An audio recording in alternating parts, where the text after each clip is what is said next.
అందరూ ఏమనుకుంటారు, ఒబిసిటీ అంటేనే మన బాడీలో ఫ్యాట్ డిపాజిషన్ అనుకుంటారు కదా. ఇది ఫ్యాట్ కి ఒక్కటే సంబంధించింది కాదు, ఇది ఒక మెటబాలిక్ డిసార్డర్ అన్నమాట. ఒబిసిటీ మన అందరికి ఎందుకు వస్తుంది అంటే మనకు ఫిజికల్ యాక్టివిటీ లేకుండా సెడెంటరీ లైఫ్ స్టైల్ ఉండడం ద్వారా వస్తుంది.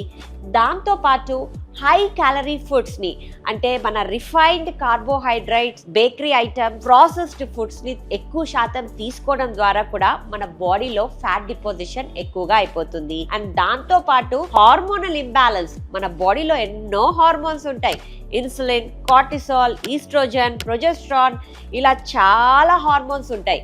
ఇవన్నీ ఇంబ్యాలెన్స్ కావడం ద్వారా కూడా మనం వెయిట్ గెయిన్ అయిపోతూ ఉంటాం. దీనివల్ల మనకు వచ్చే హెల్త్ ప్రాబ్లమ్స్ లో ఫస్ట్ టైప్ 2 డయాబెటీస్.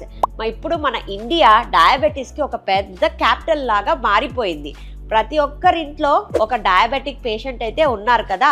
ఈ లైఫ్ స్టైల్ తోటి మీ ఒబిసిటీని కంట్రోల్లో పెట్టడమే కాదు, దీన్ని రివర్స్ కూడా చేసుకోవచ్చు. సో ఫస్ట్ లైఫ్ స్టైల్ మోడిఫికేషన్లో చెప్పాలి అంటే ఫస్ట్ మనము ఏది చూసుకోవాలి, మనం తినే balance and healthy meal is very important. మనము కంటి నిండా ఒక 7 to 8 అవర్స్ నిద్రపోయాము అనుకోండి, మన బాడీలో హార్మోనల్ ఇంబ్యాలెన్స్ తగ్గిపోయి మన క్రేవింగ్స్ అన్ని తగ్గిపోయి ఆటోమేటిక్గా మనము ఈ ఒబిసిటీతో కొట్లాడి మనము రివర్స్ చేసుకోవచ్చు.